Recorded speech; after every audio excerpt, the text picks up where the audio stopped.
Hello dear student, welcome to Gurukul classes. मैं धर्मेंद्र गोस्वामी। जैसा पता है कि हम यहाँ पे डिस्कस कर रहे हैं लीगल एप्टीट्यूड या फिर लीगल स्टडी से रिलेटेड इंपॉर्टेंट क्वेश्चन सीरीज को। याद रखिएगा, इसमें जो भी क्वेश्चन आपको कराए जा रहे हैं सब टॉपिक वाइज कराए जा रहे हैं। ये हमारा थर्ड टॉपिक आज से शुरू हो रहा है, जो है कि लॉ ऑफ प्रॉपर्टी। जी हाँ, लॉ ऑफ प्रॉपर्टी से रिलेटेड यहाँ पे जो आपको वीडियोज़ मिलेंगे वो 4 से 5 वीडियोज़ आपको मिलेंगे, जिसमें पूरे टॉपिक को यहाँ कवर करने की कोशिश की जाएगी। ठीक, तो अब देखिए यहाँ पे चाहे आपने LLB के लिए अप्लाई कर रखा हो या फिर BA LLB के लिए, चाहे आपने किसी स्टेट यूनिवर्सिटी के लिए या फिर सेंट्रल यूनिवर्सिटी के लिए, ये हर जगह कॉमन टॉपिक है जो हर एग्जाम में पूछे जाते हैं LLB और BA LLB में। ठीक, तो चलिए यहाँ टाइम वेस्ट नहीं करते, यहाँ एक एक क्वेश्चन को डिस्कस करना शुरू करते हैं। देखिए आज का हमारा पहला क्वेश्चन कह रहा है कि अनुप्रमाणन। देखिए अनुप्रमाणन, जिसे हम इंग्लिश में क्या कहते हैं, अटेस्टेशन भी कहते हैं, के लिए आवश्यक नहीं है। तो अनुप्रमाणन के लिए क्या आवश्यक नहीं होता? देखिए ऑप्शन ए में है 2 साक्षियों का होना, या फिर ऑप्शन बी में है हस्ताक्षर के समय सभी का उपस्थित होना, या फिर ऑप्शन सी में है साक्षी के हस्ताक्षर निष्पादन के सामने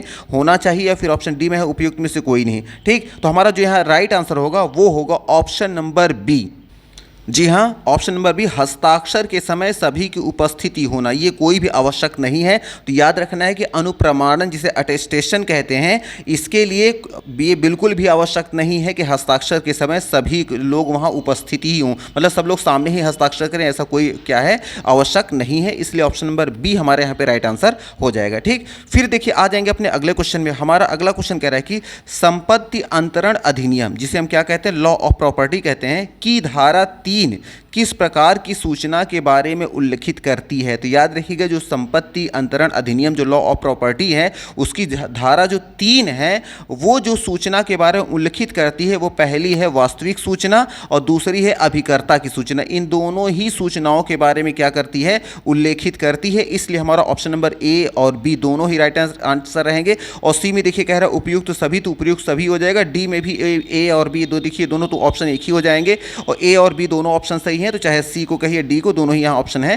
ठीक, तो इसका मतलब कि संपत्ति अंतरण अधिनियम, जो लॉ ऑफ प्रॉपर्टी की धारा 3 जो है, ये वास्तविक सूचना और अभिकर्ता की सूचना, ये दोनों ही प्रकार की सूचनाओं के बारे में क्या करती है, उल्लेखित करती है। तो दोनों पॉइंट हमें याद रखना है। ठीक, फिर देखिए आ जाएंगे अपने अगले क्वेश्चन में। हमारा अगला क्वेश्चन कह रहा है कि आणविक सूचना, जिसे हम क्या बोलते हैं, एसेंशियल इंफॉर्मेशन कहते हैं, से तात्पर्य क्या है? इसका जो आणविक सूचना, जिसे एसेंशियल इंफॉर्मेशन कहते हैं, आवश्यक जो सूचना होती है, उससे क्या तात्पर्य है, इसका क्या मतलब होता है? तो याद रखिएगा, आणविक सूचना जो एसेंशियल इन्फॉर्मेशन होता है, इसका मतलब होता है ऐसी सूचना जिसके संबंध में न्यायालय परिकल्पना करता है कि संबंधित पक्षकारों को सूचित हो गई है। ये इस प्रकार की जो सूचना होती है ना, इसे हम क्या बोलते हैं, आणविक सूचना, या फिर हम बोलते हैं इसको एसेंशियल इन्फॉर्मेशन बोलते हैं। ठीक, इसलिए हमारा ऑप्शन नंबर ए यहाँ पे राइट आंसर हो जाएगा। आपको याद रखना कि आणविक सूचना, एसेंशियल इन्फॉर्मेशन जो होती है, ऐसी सूचना जिसके संबंध में न्यायालय परिकल्पना करता है कि संबंधित पक्षकारों को सूचित हो गई है। ठीक, ऐसी सूचना को हम आणविक सूचना, एसेंशियल इंफॉर्मेशन कहते हैं। फिर आ जाएंगे अपने अगले क्वेश्चन में। हमारा अगला क्वेश्चन कह रहा है कि रजिस्ट्रेशन, तो रजिस्ट्रेशन है, तो रजिस्ट्रेशन किसे कहते हैं? तो याद रखिएगा, आणविक सूचना, जो एसेंशियल जो इंफॉर्मेशन होती है, उसी को हम बोलते हैं रजिस्ट्रेशन। और यहाँ है आणविक सूचना, देखिए ऑप्शन नंबर बी में, तो हमारे यहाँ पे बी यहाँ पे राइट आंसर हो जाएगा। ठीक, फिर देखिए आ जाएंगे अपने अगले क्वेश्चन में। अब अगला क्वेश्चन देखिए, यहाँ थोड़ा सा कंडीशन रखी गई, इसलिए थोड़ा सा क्वेश्चन को बहुत ध्यान से पढ़ना है और समझने की कोशिश करना है। देखिए क्वेश्चन क्या कह रहा है कि ए नाम का व्यक्ति, ठीक, ए नाम का कोई व्यक्ति है और बी नाम के व्यक्ति, 2 व्यक्ति हैं। तो कह रहे हैं ए नामक व्यक्ति बी को एक मकान जीवन हित के लिए अंतरित करता है, मतलब अंतरित मतलब ट्रांसफर करता है। तो ए नाम का व्यक्ति बी नाम के व्यक्ति को एक मकान जो है जीवन हित के लिए उसको क्या करता है, ट्रांसफर कर देता है, उसके नाम पे कर देता है। अब कह रहे हैं कि इसके पक्ष में अजन्मे व्यक्ति को, इसके पश्चात अजन्मे व्यक्ति को अंतरित किया जाएगा। अब कह रहे इसके पश्चात अजन्मे व्यक्ति को अंतरित किया जाएगा, और उस अजन्मे व्यक्ति की मृत्यु के पश्चात दूसरे अजन्मे व्यक्ति को मकान का क्या होगा, अंतरण या फिर ट्रांसफरेंस होगा। अब कह रहे हैं तो कौन सा कथन इसके बारे में सही है? एक बार और क्वेश्चन को समझ लीजिए। क्वेश्चन कह रहा है कि ए नामक व्यक्ति बी को एक मकान जीवन हित के लिए अंतरित मतलब ट्रांसफर करता है। अब इसके पश्चात अजन्मे व्यक्ति को अंतरित किया जाएगा, ट्रांसफर किया जाएगा। अब कह रहे हैं कि उस अजन्मे व्यक्ति की मृत्यु के पश्चात दूसरे अजन्मे व्यक्ति को मकान का अंतरण या ट्रांसफरेंस होगा। तो कह रहा है कि कौन सा कथन सत्य है, ऑप्शन ए, बी, सी या फिर डी? तो इन चारों में जो हमारा सही आंसर होगा वो होगा ऑप्शन नंबर बी, पहला अजन्मा व्यक्ति पहली संभाव्यता क्या है, अतः उसका अंतरण मान्य होगा। इसलिए हमारा ऑप्शन नंबर जो बी होगा यहाँ पे राइट आंसर हो जाएगा। ठीक, क्योंकि पहला अजन्मा व्यक्ति पहली संभाव्यता है, अतः उसका अंतरण मान्य होगा। इसलिए हमारा ऑप्शन नंबर बी यहाँ पे राइट आंसर रहेगा। मे बी क्वेश्चन को थोड़ा सा चाहे तो पॉज करके इसको अच्छे से पढ़ के फिर इसको क्या करें, ऑप्शन को देख लीजिएगा। ठीक, अब आ जाएंगे देखिए अपने अगले क्वेश्चन में। हमारा अगला क्वेश्चन क्या कह रहा है कि संपत्ति अंतरण अधिनियम, जिसे हम क्या बोलते हैं, the transfer of property act, कब से प्रभावशाली हुआ। तो याद रखिएगा, संपत्ति अंतरण अधिनियम, जिसे हम the transfer of property act कहते हैं, ये प्रभावित हुआ था 1 जुलाई 1882 से। तो 1 जुलाई 1882 की बात आई है ऑप्शन नंबर ए में, तो हमारे यहाँ पे ए यहाँ पे राइट आंसर हो जाएगा। ठीक, फिर आ जाएंगे अपने अगले क्वेश्चन में। हमारा अगला क्वेश्चन कह रहा है कि संपत्ति, जिसे हम एसेट्स या प्रॉपर्टी भी कहते हैं, का तात्पर्य है। तो जो संपत्ति या एसेट्स या प्रॉपर्टी जो होती है, इसका क्या तात्पर्य, इसका मतलब क्या होता है। तो याद रखिएगा, संपत्ति या एसेट्स या जो प्रॉपर्टी होती है उसका मतलब होता है स्वामित्व, संपत्ति तथा स्वत्व परस्पर जुड़ी हुई अवधारणाएं। और दूसरा यहाँ पर होगा, संपत्ति का अर्थ ऐसे पदार्थ से है जिस पर स्वतः का प्रयोग सरलता से किया जा सकता है। इसलिए हमारा ऑप्शन नंबर जो सी होगा ना, उपयुक्त दोनों ही ऑप्शन हमारे क्या हैं, सही हैं। आपको याद रखना है कि संपत्ति, एसेट्स या प्रॉपर्टी का जो मतलब होता है, पहला तो मतलब ये होता है कि स्वामित्व, संपत्ति तथा स्वत्व परस्पर जुड़ी हुई अवधारणाएं हैं। और दूसरा क्या है कि संपत्ति का अर्थ ऐसे पदार्थ से है जिस पर स्वतः का प्रयोग सरलता से किया जा सकता है। ठीक, इसलिए हमारा ऑप्शन नंबर यहाँ सी यहाँ पे राइट आंसर हो जाएगा। फिर देखिए आ जाएंगे अपने अगले क्वेश्चन में। हमारा अगला क्वेश्चन कह रहा है, देखिए क्वेश्चन कह रहा है कि खाड़ा कास्ट। अब ये खाड़ा कास्ट क्या होता है, थोड़ा सा इसको समझ लीजिए। खाड़ा कास्ट ऐसे समझ लीजिए, ऐसे वृक्ष या ऐसे पेड़ पौधे जो लगे हों, और कह रहे हैं देखिए ऐसे पेड़ पौधे जिनका प्रयोग या जिनकी लकड़ियां घर बनाने के लिए उपयोग की जाए, या नाव बनाने के लिए, जहाज बनाने के लिए, मतलब उनकी लकड़ियों को किसी निर्माण कार्य के लिए उपयोग किया जा सके, ऐसे पेड़ पौधों को क्या बोलते हैं, खाड़ा कास्ट। मतलब वो अभी लगे हुए हैं, अभी उनको काटा नहीं गया है। तो ये कह रहा है क्वेश्चन कि खाड़ा कास्ट जो है चल संपत्ति की परिभाषा में आता है। ठीक, जो खड़ा कास्ट है वो चल संपत्ति की परिभाषा में आता है, अतः बांस जो है ना अचल संपत्ति की परिभाषा में नहीं आएगा। क्योंकि बांस भी क्या करते हैं, ट्रांसफर करके उसका बहुत ढेर सारे प्रयोग किए जाते हैं। तो कह रहे हैं खड़ा कास्ट जो है चल संपत्ति की परिभाषा में आता है, अतः बांस जो है अचल संपत्ति की परिभाषा में नहीं आएगा। तो अब ये क्वेश्चन है कि उक्त सिद्धांत, यह जो बात बताई गई है, किस वाद में प्रतिपादित किया गया, किस केस के दौरान यह बात बोली गई थी। कौन सी बात, कि खड़ा कास्ट चल संपत्ति की परिभाषा में आता है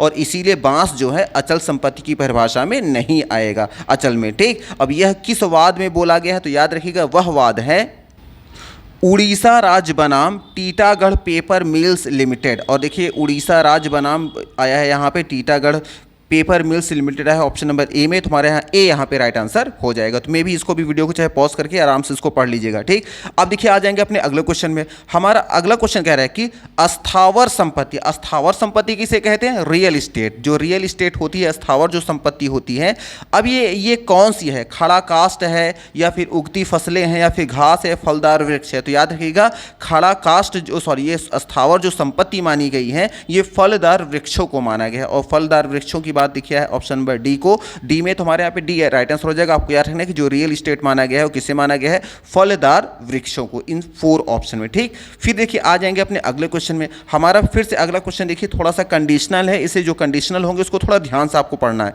देखिए क्वेश्चन क्या कह रहा है कि ए और बी को एक महान जीवन हित के लिए अंतरित करता है, अंतरित मतलब ट्रांसफर करता है, और निर्देश देता है कि संपत्ति ए जन्मे, इसको अजन्मे कर लेंगे, ए जन्मे नहीं होना चाहिए, अजन्मे होना चाहिए। ठीक, अजन्मे व्यक्ति को जाए बच्चा माँ के पेट से पैदा होने के बाद 1 सेकंड तक जीवित रहता है, तो किस कंडीशन 1 2 3 4 जो है ABCD इसमें से कौन सी कंडीशन लागू होगी।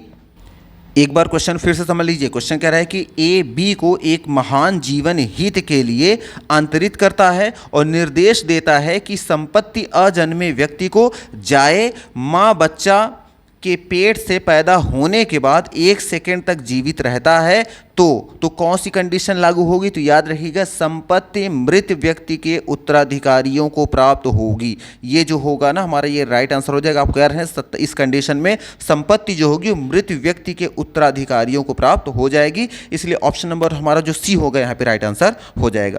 फिर देखिए आ जाएंगे अपने अगले क्वेश्चन में। हमारा अगला क्वेश्चन कह रहा है कि शाश्वतता का नियम जो लॉ ऑफ आया है, परपेचुइटी जो है क्या है, हमें ये बताना है। ठीक, तो याद रखिए कि शाश्वतता का नियम के अंतर्गत जो कंडीशन आती है, लॉ ऑफ जो परपेचुइटी की जो अंतर्गत जो भी यहाँ पे कंडीशन आती है, पहली कंडीशन तो यह है कि संपत्ति को लंबे समय तक बांध कर रखना, मतलब keeping the property tied up for a long time. और फिर सेकेंड क्या है, संपत्ति को अजन्मे व्यक्ति को अंतरित करना, मतलब transfer the property to unborn person. और तीसरी कंडीशन क्या है, परिवार का नाम ऊंचा उठाने के लिए संपत्ति का विशेष अंतरण, मतलब special transfer for of property to raise the name of the family. ठीक, ये तीनों ही कंडीशन क्या आती हैं, इसके अकॉर्डिंग आती हैं, इसलिए हमारा ऑप्शन नंबर जो डी होगा ना, ये हमारा राइट आंसर हो जाएगा। आपको याद रखना कि शाश्वतता का जो नियम है उसमें तीनों ही कंडीशन आती हैं। क्या? संपत्ति के लंबे समय तक बांध कर रखना, मतलब keeping the property tied up for a long time, या फिर ऑप्शन नंबर बी जो है संपत्ति को अजन्मे व्यक्ति को अंतरित करना, मतलब transfer of property to unborn person. और तीसरा क्या है कंडीशन है, परिवार का नाम ऊंचा उठाने के लिए संपत्ति का विशेष अंतरण, मतलब special transfer of property to raise the name of the family. ठीक, ये तीनों ही कंडीशन आती है, इसलिए ऑप्शन नंबर हमारा जो डी होगा यहाँ पे राइट आंसर हो जाएगा। फिर देखिए आ जाएंगे अपने अगले क्वेश्चन में। हमारा अगला क्वेश्चन कह रहा है कि निम्नलिखित में से कौन सी शर्त अंतरण के लिए पूर्ण प्रतिबंध नहीं मानी जाएगी, जो कि आप इंग्लिश में भी देख सकते हैं, यहाँ दिया गया है ना, which of the following condition will not be considered as the absolute restriction on transfer. ठीक, इसका देखिए option A B C and D, यहाँ 4 हमारे पास ऑप्शन है। पहला ऑप्शन क्या है यहाँ पे, ऐसी शर्त की जो है अंतरिति संपत्ति का अभी अंतरण नहीं कर सकता। सेकेंड ऑप्शन है ऐसी शर्त कि वह अपने जीवन काल में संपत्ति का अंतरण नहीं कर सकता। या फिर ऑप्शन सी है ऐसी शर्त कि वह संपत्ति को केवल अनुक व्यक्ति को ही अंतरित कर सकेगा। या फिर ऑप्शन डी है ऐसी शर्त कि वह संपत्ति का अंतरण अमुक व्यक्ति को नहीं करेगा। तो याद रखिएगा, अंतरण के लिए जो पूर्ण प्रतिबंध नहीं मानी जाएगी वो है आपका ऑप्शन नंबर डी, ऐसी शर्त कि वह संपत्ति का अंतरण अमुक व्यक्ति को नहीं करेगा। ये जो होगा ना हमारा राइट आंसर होगा। याद रखिएगा, a condition that he shall not transfer the property to a certain person, ये हमारा क्या हो जाएगा, राइट आंसर हो जाएगा। आपको याद रखने का अंतरण के लिए जो पूर्ण प्रतिबंधित या प्रतिबंध नहीं मानी जाएगी वो क्या है, कि ऐसी शर्त कि वह संपत्ति का अंतरण अमुक व्यक्ति को नहीं करेगा। ठीक, इसलिए हमारा ऑप्शन नंबर जो डी होगा यहाँ पे राइट आंसर हो जाएगा। फिर देखिए आ जाएंगे अपने अगले क्वेश्चन में। क्वेश्चन देखिए क्या कर रहा है कि एक अंतरणकर्ता, मतलब जो ट्रांसफरर था, ने संपत्ति को इस शर्त पर अंतरित किया, मतलब ट्रांसफर किया कि वह अथवा उसके उत्तराधिकारी कभी भी संपत्ति का अंतरण जो है या ट्रांसफर न करें। अगर उसकी पत्नी जीवित हो तो उसको 3000 पाउंड अंतरित करें, जबकि उक्त संपत्ति की कीमत 1500 पाउंड थी। अब ये जो पूरी कंडीशन बताई गई, उस कंडीशन के according A B C D में कौन सी कंडीशन यहाँ लागू होगी। याद रखिएगा, ऐसी कंडीशन आने पर उक्त शर्त जो है वो पूर्ण अवरोध नहीं है, अतः शर्त शून्य है। ये हमारा जो हो जाएगा इसका राइट आंसर हो जाएगा। याद रखिएगा, ऐसी कंडीशन होने पर जो उक्त शर्त जो है ये पूर्ण अवरोध नहीं मानी जाएगी, अतः ये जो शर्त ही है ये एकदम क्या हो जाएगी, शून्य मानी जाएगी। इसलिए ऑप्शन नंबर जो बी होगा हमारे यहाँ पे राइट आंसर हो जाएगा। फिर देखिए हमारा अगला क्वेश्चन क्या कह रहा है कि यदि पट्टा ग्राहिता, मतलब जिसे लीजी बोलेंगे, को इस शर्त के साथ पट्टा या लीजर पट्टादाता है, यहाँ पट्टादाता है, लेजर संपत्ति देता है कि वह किसी अन्य व्यक्ति को उसे पट्टा या लीज पर संपत्ति नहीं देगा और बंधक नहीं रखेगा, न तो देगा न तो बंधक रखेगा, और विक्रय नहीं करेगा, तो ऐसी शर्तों पर, अब ये जो कंडीशन आएगी क्या आएगी, एक बार फिर से क्वेश्चन को समझ लीजिए, एक बार और क्वेश्चन पढ़ ले रहे हैं। देखिए क्वेश्चन कह रहा है कि यदि पट्टा ग्राहिता को इस शर्त के साथ पट्टादाता संपत्ति देता है, मतलब एक क्या है वो लीज पर लेने के लिए गया है कोई चीज़ और एक लीज पर देने वाला है। जो देने वाला है और ठीक एक है लेने वाला और एक है देने वाला, तो जो पट्टा ग्राहिता है वो पट्टे को लेगा और जो पट्टादाता है वो पट्टे को देगा। ठीक, अब कह रहा है कि वो उस संपत्ति देता है और इस शर्त पर देगा कि कह रहा है कि वह किसी अन्य व्यक्ति को उस पट्टे पर संपत्ति नहीं देगा और बंधक नहीं रखेगा, विक्रय नहीं करेगा, तो ऐसी शर्त में ये कौन सी कंडीशन लागू होगी? तो ऐसी कंडीशन में यह जो कंडीशन मानी जाएगी ये पूर्ण अवरोध है पर मान्य है। पूर्ण अवरोध माने जाएगी लेकिन साथ में मान्य भी रहेगी, इसलिए ऑप्शन नंबर जो बी होगा हमारे यहाँ पे राइट आंसर हो जाएगा। याद रखिएगा, ऐसी कंडीशन होने पर पूर्ण अवरोध माना जाएगा और साथ ही साथ ये मान्य भी रहेगा। ठीक, फिर आ जाएंगे अपने अगले क्वेश्चन में। हमारा अगला क्वेश्चन कह रहा है कि संपत्ति का अंतरण जो ट्रांसफर ऑफ प्रॉपर्टी है हो सकता है, तो कहाँ पे हो सकता है? तो याद रखिएगा, जो संपत्ति का जो अंतरण है या ट्रांसफर ऑफ जो प्रॉपर्टी है ये हो सकती है, कहाँ पे हो सकती है? जीवित व्यक्तियों द्वारा जीवित व्यक्तियों को। तो जीवित व्यक्तियों के द्वारा जीवित व्यक्तियों को क्या होता है? संपत्ति का अंतरण या ट्रांसफर ऑफ प्रॉपर्टी हो सकती है, इसलिए ऑप्शन नंबर हमारा जो ए होगा यहाँ पे राइट आंसर हो जाएगा। ठीक, फिर आ जाएंगे अपने अगले क्वेश्चन में। हमारा अगला क्वेश्चन फिर से कह रहा है कि देखिए सेम क्वेश्चन है, क्वेश्चन हमारा यही है, संपत्ति का अंतरण या ट्रांसफर ऑफ प्रॉपर्टी हो सकता है और इसमें भी, लेकिन यहाँ देखिए ऑप्शन बदल दिए गए। फिर क्वेश्चन कह रहा है कि संपत्ति का अंतरण या ट्रांसफर ऑफ प्रॉपर्टी हो सकती है। यह ऑप्शन देखिए क्या है, बदल गया है। ऑप्शन ए में है वर्तमान के लिए, फिर है बी में है भविष्य के लिए, सी में है वर्तमान तथा भविष्य दोनों के लिए और ऑप्शन डी में है वर्तमान, भविष्य तथा भूत तीनों के लिए।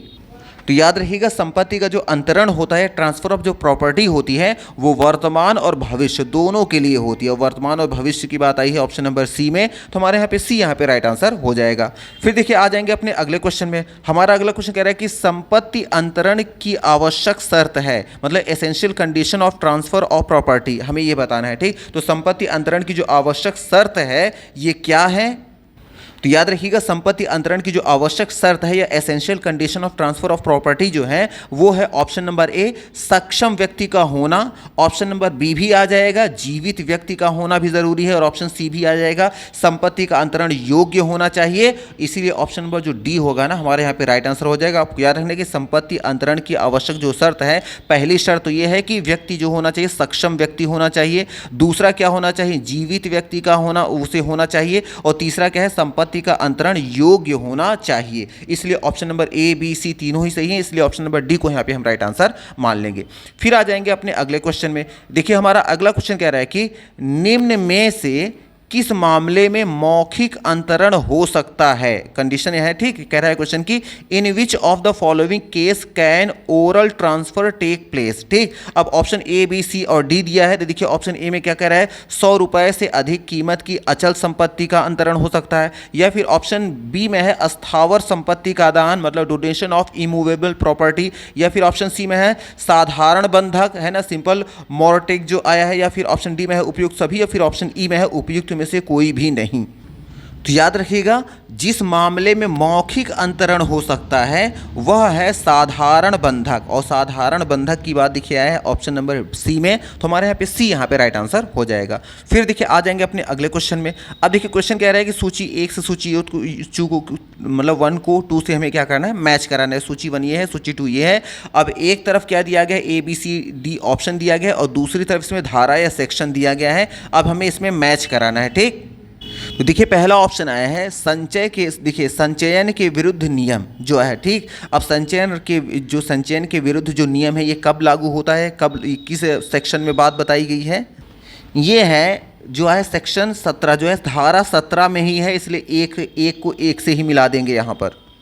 दूसरा हमारा देखिए क्या है? दृश्यमान स्वामी नहीं स्वामी होना चाहिए, जिसे हम क्या करेंगे? विजिबल ऑनर बोलेंगे। तो इसको किससे मैच कराएंगे? इसकी बात जो मिलती है वो मिलती है धारा 41 में, ये भी सेम टू सेम मैच कर गया है। फिर देखिए ऑप्शन सी में है कपटपूर्ण अंतरण, है ना, कपटपूर्ण अंतरण की बात करें तो ये जो है ये मिलता है ऑप्शन नंबर 4 जो हमारा है, धारा जो आया है 53 में इसकी बात बोली गई है। और बात है यहाँ पे डी आया है लंबित वाद, और लंबित वाद जो मिलेगी एक ही ऑप्शन हमारा बच रहा है वो है धारा 52। ठीक, ये इसमें मिल जाएगी। अब इसके अकॉर्डिंग हमें क्या करना है? यहाँ पे जो कूट वर्ड आया है यहाँ पे जो है इसमें हमें आंसर को चूज़ करना है। अगर आप ध्यान से देखें तो ये ऑप्शन नंबर ए जो होगा ना हमारा, ए नंबर ही यहाँ पे क्या हो जाएगा? राइट आंसर हो जाएगा, क्योंकि ए को हमने मिलाया है ए से, बी को मिलाया है हमने 2 से, सी को मिलाया है 4 से और डी को मिलाया है यहाँ पे 3 से, इसलिए हमारा ऑप्शन नंबर जो ए होगा यहाँ पे राइट आंसर हो जाएगा। ठीक, तो मे भी आपको समझ में आ गया होगा। अब देखिए आ जाएंगे अपने लास्ट में भी, हमारा आज का लास्ट क्वेश्चन होगा। देखिए क्वेश्चन क्या कह रहा है? देखिए क्वेश्चन क्या कह रहा है कि ए नाम का, देखिए क्वेश्चन कह रहा है कि ए नाम का व्यक्ति, बहुत ध्यान से क्वेश्चन को देखना है, कह रहा है ए नाम का व्यक्ति अपनी भूमि को बी नाम के व्यक्ति को 500 रुपये में विक्रय करने का अनुबंध, कॉन्ट्रैक्ट कर लेता है कि चलो मैं 500 रुपये में तुम्हें जमीन अपनी दे दूंगा। कौन कह रहा है? ए नाम का व्यक्ति बी नाम के व्यक्ति से उसने कहा। ठीक, अब जब बी नाम का जो व्यक्ति है उस संपत्ति को खरीदने के पश्चात, उस संपत्ति को खरीद लेता है और खरीदने के पश्चात उस पर अपना कब्जा प्राप्त कर लेता है, तो ए नाम के व्यक्ति ने 500 रुपये में क्या किया? कॉन्ट्रैक्ट करके बी नाम व्यक्ति को उसने बेच दिया, और फिर बी नाम के व्यक्ति ने चूंकि खरीद लिया था तो उसने क्या किया कि उसको संपत्ति खरीदने के बाद उसने अपना कब्जा प्राप्त कर लिया उस जमीन पर। अब कह रहा है कि इसके बाद क्या हुई घटना कि ए जो है, ए नाम का व्यक्ति जिसने जमीन को बेचा था, उक्त भूमि को, उसी भूमि को सी नामक व्यक्ति को फिर से बेच देता है। कितने? 6000 रुपए में बेच देता है। तो अब ये कंडीशन आ गई कि कह रहे कि आगे कह रहा है कि सी कोई जांच पड़ताल इसके बारे में नहीं करता। सी ने खरीद लिया कि खरीद लिया, लेकिन उसने जांच पड़ताल नहीं की इसके बारे में। अब यहां पे कंडीशन क्या बनेगी? देखिए पहली कंडीशन कह रहा है कि सी पर कोई सूचना होनी नहीं मानी जाएगी, या फिर ऑप्शन बी में कह रहा है कि बी का कब्जा इस तथ्य का संकेत देता है कि सी को संबंधित तथ्यों की सूचना प्राप्त है, या फिर ऑप्शन सी में बी को सूचना देनी चाहिए थी, या फिर ऑप्शन डी उपयुक्त सभी सत्य है। तो याद रखिएगा ऐसी कंडीशन में होने पर यह माना जाएगा कि बी का कब्जा इस तथ्य का संकेत देता है कि सी को संबंधित तथ्यों की सूचना प्राप्त है, ये माना जाएगा कानूनी रूप से। इसलिए हमारा ऑप्शन नंबर जो बी होगा यहाँ पे राइट आंसर हो जाएगा। आपको याद रखना है कि ऐसी कंडीशन में बी का कब्जा इस तथ्य की तरफ संकेत करता है कि सी को संबंधित तथ्यों की सूचना प्राप्त है पहले से ही, ऐसा मान लिया जाएगा। ठीक, इसलिए ऑप्शन नंबर बी हमारे यहाँ पे राइट आंसर हो जाएगा। तो चलिए आज के लिए क्या करते हैं, इतना ही रखते हैं, and thank you very much for watching this video. Thank you.